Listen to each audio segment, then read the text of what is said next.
बेचो।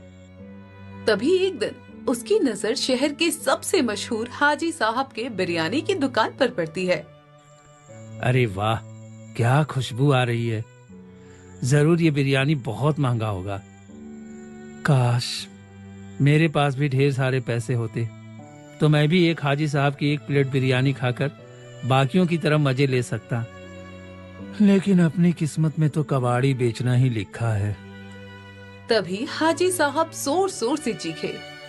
आओ आओ, रोजा के मौके पर इस महीने मेरी 500 की बिरयानी केवल 100 रुपए में ले जाओ। आओ आओ आओ। ये सुन अर्जुन के कान खड़े हो गए। उसकी खुशी का तो ठिकाना ही नहीं रहा। तेरी किस्मत इतनी भी खराब नहीं है अर्जुन। अब से तू खूब मेहनत कर और रोज 2 रुपए बचा तो केवल 50 दिन में हाजी साहब की ये बिरयानी तेरी जुबान पे होगी। अर्जुन उस बिरयानी की खुशबू से मदहोश हो गुणा गणित करने में इतना खो गया था कि उसे सामने आते कार्डबोर्ड का ढेर का पता ही नहीं चला और वो धड़ाम से उसमें जा गिरा। अरे यार, ये क्या हो गया। सारा कबाड़ बिखर गया।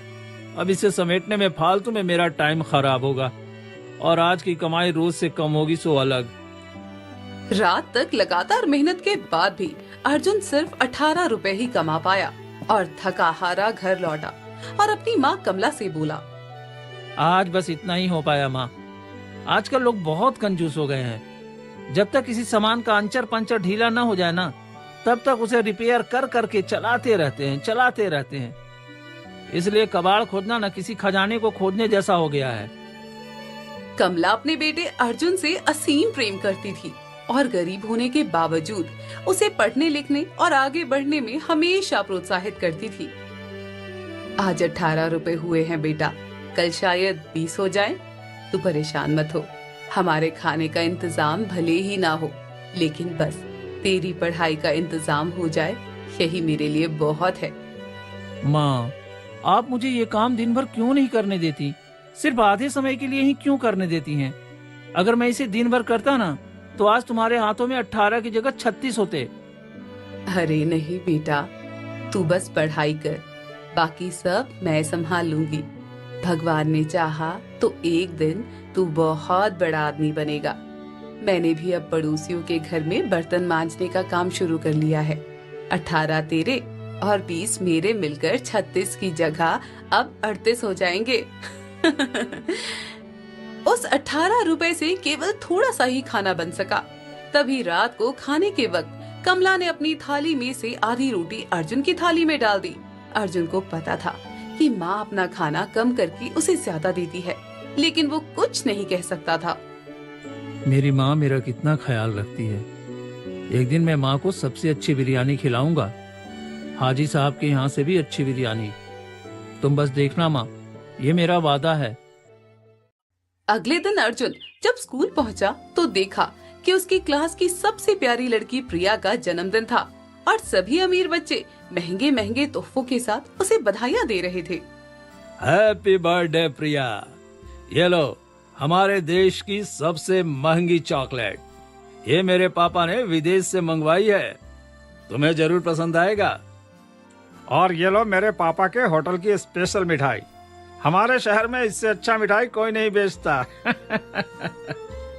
वाह फ्रेंड्स, इतने एक्सपेंसिव गिफ्ट्स देने के लिए तुम लोगों का बहुत बहुत धन्यवाद। मेरे पापा ने कहा है कि जो भी तुम्हें एक्सपेंसिव गिफ्ट्स देगा, आज रात को उसे अपनी बर्थडे पार्टी स्पेशल डिनर में जरूर बुलाना। तुम सब आओगे ना रात को मेरे घर? अर्जुन ये सब दूर से देख रहा था और मन ही मन सोच रहा था, सभी इतने महंगे महंगे गिफ्ट दे रहे हैं प्रिया को, मैं क्या दूं? मेरे पास तो कुछ भी नहीं है। न जाने प्रिया मेरे बारे में क्या सोचेगी।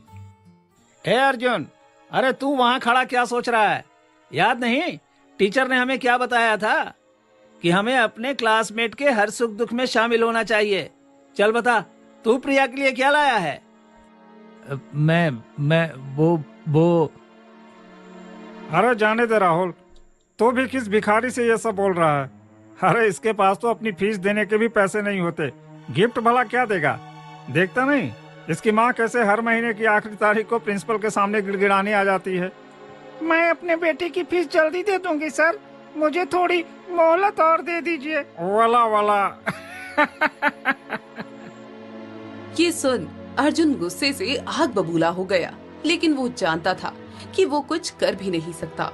तभी स्कूल से निकलते वक्त हाजी साहब के दुकान के पास अर्जुन की मुलाकात चिंटू से हुई, जो सब्जी बेचने वाला था, लेकिन दिल का बहुत अच्छा था। क्या बात है भाई, मुंह क्यों लटका रखा है, कोई परेशानी है क्या? चिंटू भैया, कभी कभी लगता है कि गरीब होना बहुत बुरी बात है। सभी के पास पैसे हैं, सिर्फ मेरे पास कुछ नहीं है। अरे पागल, सपनों का कोई मोल नहीं होता, लेकिन उन्हें पूरा करने का रास्ता जरूर होता है। तू मेहनत कर, ईमानदारी से काम कर, एक दिन तेरे सपने जरूर पूरे होंगे। उसी समय एक काली गाड़ी आकर हाजी साहब की दुकान के सामने रुकी। उससे सेठ रामनाथ निकला, जो आसपास की आधी जमीन का मालिक था। हाजी साहब, मैंने पहले भी कहा था, अब फिर कह रहा हूँ, ये दुकान मुझे बेच दो, अच्छे पैसे दूंगा। सेठ जी, मैं पहले भी कह चुका हूँ, ये दुकान सिर्फ बिरयानी नहीं बेचती, यहाँ मोहब्बत बिकती है। ये मेरे बाप दादाओं की निशानी है, इसे मैं नहीं बेचूंगा। देखते हैं हाजी साहब, लगता है अभी तुम्हारा दिमाग ठिकाने पर नहीं है, लेकिन जल्द ही मैं इसे ठिकाने पर ला ही दूंगा, ये मेरा आपसे वादा है। अगले दिन अर्जुन कबाड़ उठाने के लिए पीर बाबा की पुरानी मजार के पास पहुंचा। वहां हाल ही में कुछ तोड़फोड़ हुई थी और मलबे का ढेर लगा था। अरे ये क्या है? लगता है कुछ कीमती चीज है, शायद इसे बेचकर कुछ पैसे मिल जाएं।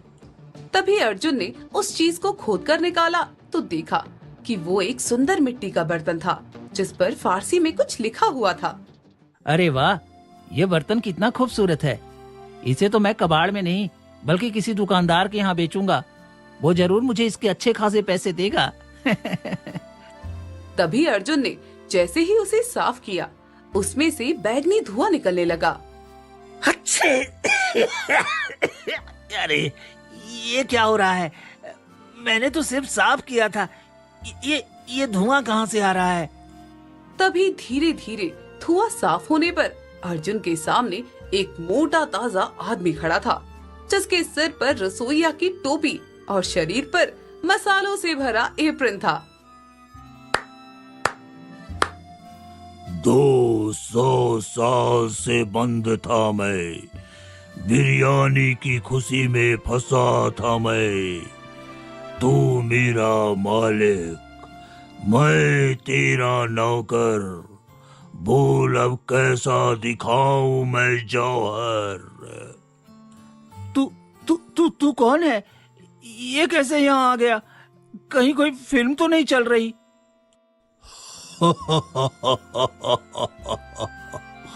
अरे मैं हूँ मसाला जिन, मैं कोई आम जिन नहीं हूँ भाई।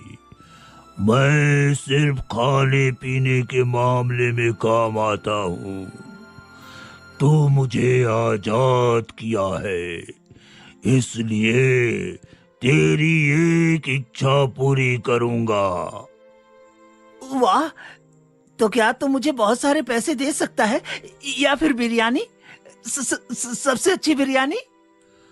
हाँ भाई, मैं तुझे दुनिया की सबसे अच्छी बिरयानी दे सकता हूँ, वो भी सिर्फ 10 रुपए में।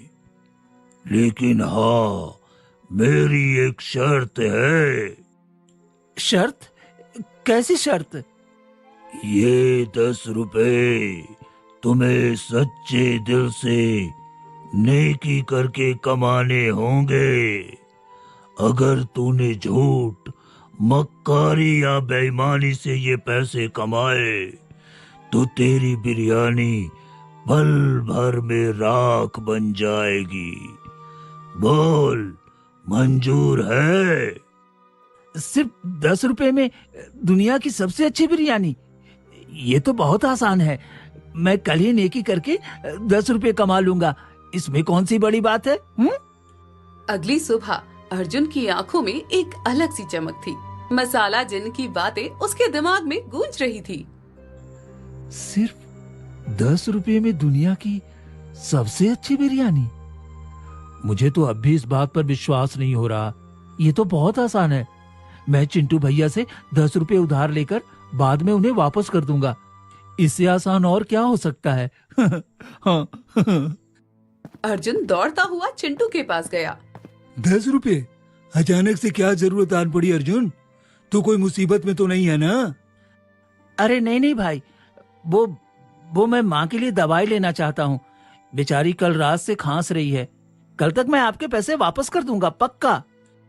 ठीक है, लेकिन कल दे देना मुझे भी सब्जियां लेनी है, समझा?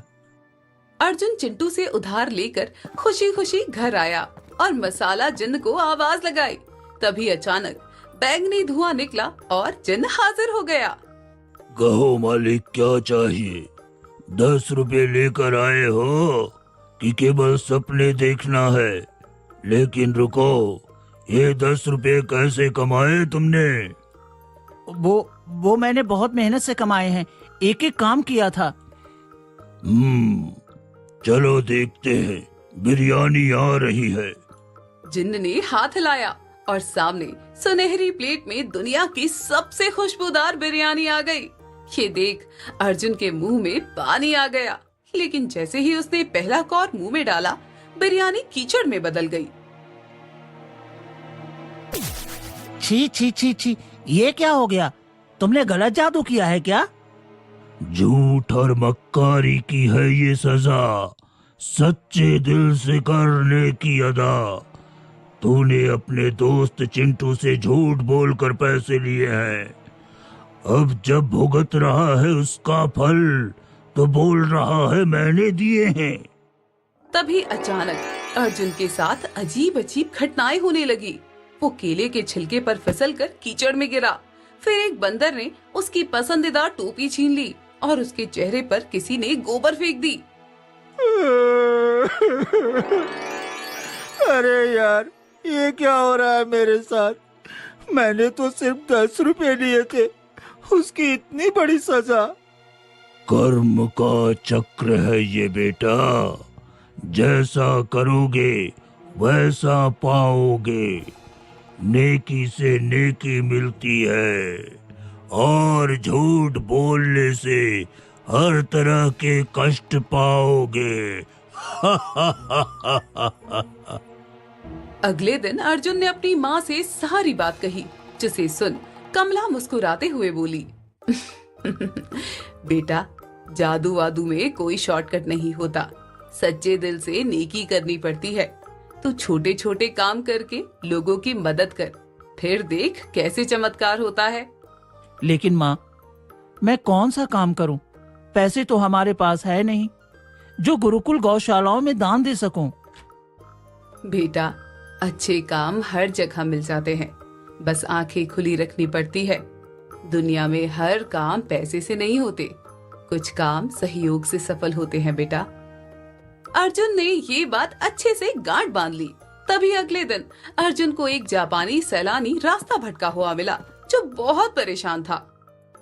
Excuse me, Red Fort, where is Red Fort? Uncle आइए, मैं आपको दिखा देता हूँ। लाल किला यहाँ से बस 10 मिनट का रास्ता है। अर्जुन ने उस सैलानी को पूरा रास्ता दिखाया और उसकी बहुत मदद की। तभी खुश होकर उस सैलानी ने उसे 5 रुपए दिए।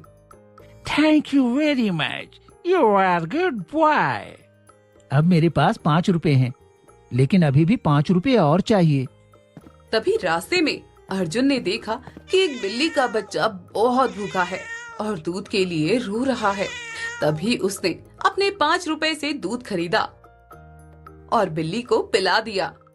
ले बेटे, पी ले, भूखे रहना अच्छी बात नहीं है। इस बार जब अर्जुन ने जिन्न को बुलाया तो बिरयानी कुछ बेहतर थी, लेकिन फिर भी वो स्वादिष्ट नहीं थी। वाह, इस बार कुछ बेहतर है, लेकिन अभी भी पूरी तरह से सच्चाई नहीं आई है तुम्हारे दिल में। कोशिश रखो तुम जारी अपनी। याद रखना, असली सुख है प्रोसेस में, ना कि मंजिल में। मतलब मुझे और भी नेकी करनी होगी? नेकी का खजाना कभी खत्म नहीं होता। जितना बांटो उतना बढ़ता जाता है। कर छोटे छोटे काम, देख कैसे बदलती है तेरी किस्मत का पहिया, और स्वादिष्ट बिरयानी तेरा हो जाता है। दूसरे हफ्ते अर्जुन ने छोटे बच्चों को मुफ्त में पढ़ाना शुरू किया। तभी उसे पता चला कि प्रिया के छोटे भाई को कुछ गुंडे परेशान कर रहे हैं। अर्जुन ने हिम्मत करके उन गुंडों का सामना किया और उनकी मार से बुरी तरह से घायल हो गया। अर्जुन, तुमने मेरे भाई को बचाया। मैं तुम्हारा कैसे शुक्रिया अदा करूं? कोई बात नहीं प्रिया, ये तो मेरा फर्ज था। इस बार जब अर्जुन ने बिरयानी मांगी तो वो पहले से कहीं बेहतर थी। अर्जुन को एहसास हो गया था कि सच्ची नेकी में ही असली जादू छुपा है। दूसरी तरफ सेठ जी का खेल और भी गंदा हो रहा था। वो हाजी साहब के खिलाफ झूठी अफवाहें फैला रहा था कि उनके खाने से लोग बीमार पड़ रहे हैं। अरे भाई लोगों, मैं तो सिर्फ आपकी भलाई की बात कर रहा हूँ। हाँ, अरे उस बूढ़े की दुकान में खाना खाकर कितने लोग अस्पताल पहुँच गए। हाँ, अरे मेरे पास तो सारे सबूत हैं, डॉक्टर की रिपोर्ट भी है। अब आप ही बताइए, अपनी जान प्यारी है या उसकी बिरयानी? हाँ? अरे वाह सेठ जी, हमें तो पता ही नहीं था। हम तो रोज खाते थे वहाँ बिरयानी। अच्छा हुआ आपने बता दिया। अरे हाँ, मेरे बच्चे को भी कल पेट में दर्द हुआ था। कहीं वो इस बूढ़े हाजी के मिलावटी बिरयानी खाने से तो नहीं हुआ? हाँ? देखिए, मैं किसी का बुरा नहीं चाहता, लेकिन यहाँ बच्चों की सेहत का सवाल है ना। हाँ? आप चाहे तो मेरे रेस्टोरेंट से मंगवा लीजिए, बिल्कुल साफ सुथरा और हाइजेनिक, जैसा कि टीवी में दिखाते हैं ना, हूबहू। धीरे धीरे सेठ रामनाथ की चाल सफल होने लगी और हमेशा गुंजायमान रहने वाले हाजी साहब की दुकान में अब सन्नाटा पसरा था। वो उदास मन से अर्जुन से बोले, बेटा अर्जुन, 50 साल से इस गली में बिरयानी बना रहा हूँ। कभी किसी को कोई तकलीफ नहीं हुई, लेकिन आज लोग मुझसे डरने लगे हैं। सच में पैसे की ताकत ने सच्चाई को भी झूठा बना दिया है। हाजी साहब, ये सेठ तो बहुत हरामी है। आपकी बिरयानी तो इतनी स्वादिष्ट है कि लोग दूर दूर से आते थे, लेकिन इसने अपना रेस्टोरेंट चलाने के लिए आपके खिलाफ ये अफवाहें गढ़ी है। बेटा, बिरयानी सिर्फ खाना नहीं, जज्बात है। हर दाना मोहब्बत से पकता है। जब दिल में नफरत होती है ना, तो खाना भी कड़वा हो जाता है। शायद मेरे दिल में भी अब वो प्यार नहीं रहा, इसीलिए तो लोग इस सेठ के बहकावे में आ गए। नहीं हाजी साहब, आपके दिल में अभी भी वही प्यार है। मैं आपकी मदद करूंगा। इसमें हमारी मदद मसाला जिन करेगा। क्यों, मैंने सही कहा ना मसाला जिन? रुक जाओ यार, जादू का इस्तेमाल फायदे के लिए करना खतरनाक है। अगर तूने ऐसा किया तो हमारी दोस्ती हमेशा के लिए खत्म हो जाएगी। जादू सिर्फ अच्छे काम के लिए होता है, धंधे के लिए नहीं, समझा? मान जाओ ना मसाला जिन, बस कुछ दिन तक तुम अपनी शक्तियों से हाजी बाबा को 10 रुपए में बिरयानी दे दो। फिर देखना कैसे उस सेठ रामनाथ का धंधा चौपट होता है। उसके यहाँ से जाते ही तुम अपनी सारी शक्तियाँ वापस ले लेना। हाँ। अर्जुन के समझाने पर मसाला जिन मान जाता है और अपने जादुई शक्तियों से हाजी साहब के पतीले में ढेर सारी स्वादिष्ट बिरयानी प्रकट कर देता है, जिसे हाजी साहब केवल 10 रुपए में बेचते हैं। आओ आओ मेरी 500 की बिरयानी अब केवल 10 रुपए में ले जाओ। खुद भी खाओ और औरों को भी खिलाओ। आओ आओ आओ। अरे वाह, केवल 10 रुपए में बिरयानी? फिर तो मैं उस सेठ रामनाथ की जगह इससे ही बिरयानी लूंगा। कुछ दिन पहले तो तू कह रहा था इसका बिरयानी खाने से तेरे बेटे के पेट में दर्द था। फिर तू क्यों इस बीमारू बिरयानी बेचने वाले हाजी साहब से बिरयानी खरीदना चाहता है? अरे यार, लगता है तेरा गणित कमजोर है। जरा सोच, पेट दर्द की गोली कितने में आती है? 5 रुपए में। अगर 10 रुपए की बिरयानी खाने के बाद पेट में दर्द हुआ तो भी ये बिरयानी मुझे 15 रुपए के ही पड़े। और उस सेठ रामनाथ की बिरयानी कितने के हैं? 100 रुपए के। 100 में से 15 घटा, कितने बचे? 85। यानी कि 85 रुपए के मुनाफे में हूँ। समझा घोंचू? धीरे धीरे ईद का त्योहार नजदीक आ रहा था। हर साल पूरा मोहल्ला मिलकर बड़ा जश्न मनाता था, लेकिन इस बार सेठ रामनाथ की वजह से लोगों के बीच अविश्वास की दीवार खड़ी हो गई थी। तभी एक तांत्रिक बाबा को जादुई मसाला जिन्न के बारे में पता चल गया और वो सेठ रामनाथ से बोला, सेठ जी, मैंने 10 रुपए वाले बिरयानी का रहस्य पता कर लिया है। उस हाजी साहब के पास एक मसाला जिन्न है जो हाजी साहब को मुफ्त में बिरयानी देता है और उसे वो 10 रुपए में बेचता है। तभी मैं कहूँ कि जो बिरयानी मैं 100 रुपए में बेचकर भी मुनाफा नहीं कमा पा रहा हूँ, वो 10 रुपए में कैसे बेचता है? उसे पकड़ने का कोई उपाय बताओ तांत्रिक बाबा। सेठ जी, अगर उस मसाला जिन्न को प्रेशर कुकर में बंद करके मारण मंत्र पढ़ा जाए तो उसे कैद किया जा सकता है। अरे वाह बाबा जी, अगर ये काम हो जाए तो मैं आपको 50,000 रुपए दूंगा। बस आप किसी भी हाल में उस जिन्न को पकड़ लीजिए, नहीं तो मेरा धंधा चौपट होने के कारण दिवालिया हो जाऊंगा। तभी रात के अंधेरे में जब सभी सो रहे थे, तांत्रिक बाबा ने मसाला जिन्न को धोखे से प्रेशर कुकर में कैद कर लिया। मसाला जिन्न की चीखें सुनकर अर्जुन दौड़ा, लेकिन तब तक देर हो चुकी थी। मसाला जिन्न,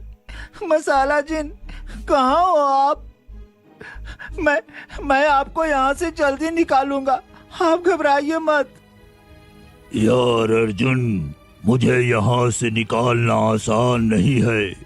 तू अकेले ही सबकी मदद कर। याद रख, जादू तेरे अंदर है, मेरे अंदर नहीं। जा जल्दी, जरूर वो सेठ मुझे कैद कर तुम लोगों के खिलाफ कोई भयंकर चाल चलने वाला है। सुनिए मोहल्लों वालों, मैं इस पूरे इलाके को खरीद रहा हूँ, जिसके बाद यहाँ बड़ा मॉल बनेगा, मल्टीप्लेक्सेस बनेंगे और भी बहुत कुछ। अब आप सबके पास बस 24 घंटे का समय है। या तो मुझसे पैसे लेकर अपना घर छोड़कर यहाँ से बेदखल हो जाइए, या फिर यहीं पर रहकर कंस्ट्रक्शन के समय उड़ने वाली धूल फांकिए। अरे भाई कहाँ जाएंगे हम लोग? अरे रोज रोज तुम्हारी बिरयानी की आदत की वजह से ही तो हम लोग गरीब हुए हैं, तभी तुम हम पर इतना रौब दिखा रहे हो। अरे सुनो, मेरा कहना है ले लेते हैं पैसे, कम से कम कहीं और तो घर मिल जाएगा। ऐसा सब कुछ नहीं होता बेटा। ये गली, ये मकान, ये रिश्ते सब पैसे से नहीं मिलते। जरूर ये सेठ रामनाथ की एक और नई चाल है, बड़े बड़े मल्टीनेशनल कंपनियों के पिज्जा बर्गर की दुकान खोल मेरी बिरयानी का नाम खराब करने की। उधर मसाला जिन्न के बिना अर्जुन बिल्कुल टूट गया था। उसकी माँ भी सेठ रामनाथ के पैसे लेकर कहीं और जाने की बात कर रही थी। बेटा अर्जुन, अब क्या फायदा इस झगड़े में पड़ने का? सेठ जी अच्छे पैसे दे रहे हैं, चलो कहीं और नई शुरुआत करते हैं। यहाँ तो कुछ भी नहीं बचा अब। माँ, लेकिन ये हमारा घर है। मसाला जिन भी कहते थे कि घर सिर्फ ईंट पत्थर का नहीं, रिश्तों का होता है। लेकिन बेटा, रिश्ते दिल में होते हैं, दीवारों में नहीं। जहाँ भी जाएंगे अपना प्यार साथ ले जाएंगे। तभी प्रेशर कुकर में बंद मसाला जन अर्जुन से बोला, सुनो अर्जुन, पुराने जमाने में जब कोई मुसीबत आती थी तो पूरा मोहल्ला एक साथ मिलकर लड़ता था। अकेला आदमी कुछ नहीं कर सकता, लेकिन जब सब मिल जाए तो पहाड़ भी हिल जाता है। तुमने सिंदबाज की कहानी जरूर पढ़ी होगी। लेकिन मसाला जिन, क्या सच में लोग मेरी मदद करेंगे? हाँ अर्जुन, जैसे तुमने इतने दिन सबकी मदद की है, आज देखना सब तेरे साथ खड़े होंगे। इसीलिए तो मैं कहता हूँ, जादू सिर्फ मंत्र तंत्र में नहीं, मोहब्बत में भी होता है। अर्जुन यही बात सारे मोहल्ले वालों को सुनाता है, जिसे सुनकर पूरे मोहल्ले के लोग इकट्ठा हुए और सबने मिलकर एक बड़ा भोज तैयार करने का फैसला किया। चलो भाइयों, आज हम सब मिलकर खाना बनाएंगे। मेरे पास चावल है, आप लोग जो भी ला सकते हैं लेकर आइए। अरे हाजी साहब, मेरे पास तो बस नमक है, लेकिन मैं नहीं डालूंगा। हाँ, कहीं थोड़ी ज्यादा हो गई तो लोग बिरयानी की जगह मुझे चबा जाएंगे। अरे यार, एक गड़बड़ हो गई। मैं चीनी लेकर आया था, लेकिन गलती से नमक के डब्बे में डाल दिया और तूने वो चीनी बिरयानी में नमक समझकर डाल दिया। अब पता नहीं क्या बनेगा। अरे चाचा, अब तो मीठा नमकीन बिरयानी बनेगी। जैसे जैसे सब लोग मिलकर खाना बनाने लगे, कुछ जादुई होने लगा। खाना अपने आप पकने लगा था। अर्जुन, ये क्या हो रहा है? बर्तन अपने आप हिल रहे हैं, खाना अपने आप पक रहा है। प्रिया, ये सच्चा जादू है। जब सब लोग मिलकर प्यार से कुछ करते हैं तो असली जादू होता है। इसलिए मसाला जिन हमेशा कहता था, जादू मेरे अंदर नहीं, लोगों के दिलों में है। तभी सेठ रामनाथ अपनी बुलडोजर और पुलिस के साथ आ पहुंचा, लेकिन उसने जो देखा वो उसकी सोच से बिल्कुल अलग था। अरे ये क्या तमाशा है, हाँ? मैंने कहा था ना कि 24 घंटे में यहाँ से निकल जाना, और तुम लोग हो कि यहाँ पार्टी कर रहे हो। सेठ जी, आइए हमारे साथ खाना खाइए। आज ईद है, खुशी का दिन है। अरे मुझे तुम्हारा झूठा प्यार नहीं चाहिए, मैं यहाँ काम की बात करने आया हूँ। तभी प्रेशर कुकर से धुआं निकलने लगा और अचानक मसाला जन वापस आ गया। यार अर्जुन, मैं वापस आ गया। जब सब लोग मिलकर अच्छाई करते हैं तो बुराई का जादू अपने आप टूट जाता है। ये क्या है? अरे ये तो जादू का बर्तन लगता है। मुझे भी चाहिए। जैसे ही सेठ ने बर्तन छुआ, उस सोने के सिक्कों का बना आदमी बन गया। अरे ये क्या हो गया मुझे? अरे मैं तो सोना बन गया हूँ, लेकिन मुझे कुछ भी स्वाद नहीं आ रहा। अरे अरे मैं अमीर हूँ लेकिन खुश नहीं हूँ। ये क्या हो रहा है मेरे साथ? अरे क्या हो रहा है मेरे साथ? सेठ जी, आइए हमारे साथ बैठकर खाना खाइए। शायद आपको अपना बचपन याद आ जाए, जब आप भी हमारी तरह खुश थे। अर्जुन ने प्यार से सेठ जी को 10 रुपए वाली प्लेट परोसी। तभी जैसे ही सेठ रामनाथ ने 10 रुपए वाली बिरयानी खाई, उसे अपनी दादी माँ का प्यार याद आ गया। अरे मुझे माफ कर दो, मैं पैसे के चक्कर में इंसानियत ही भूल गया था। मैं आप सबके साथ मिलकर इस मोहल्ले को स्वर्ग बनाऊंगा, न कि तोड़ूंगा। आपकी प्यार की ताकत से बने इस 10 रुपए की बिरयानी ने आज मेरे लालच को झुका दिया, मेरे लालच को झुका दिया। महीने बाद पुरानी दिल्ली की वो गली स्वर्ग बन गई और सेठ रामनाथ और हाजी साहब मिलकर हेरिटेज फूड कोर्ट चला रहे थे और मसाला जिन भी सबसे विदा लेकर अरेबियन नाइट्स में वापस चला गया। दोस्तों आ ही गए हो तो चैनल को सब्सक्राइब कर देना और वीडियो अच्छी लगे तो लाइक और शेयर भी कर देना और बेल आइकन जरूर दबा देना ताकि आपको नए वीडियोस की नोटिफिकेशंस मिलती रहे।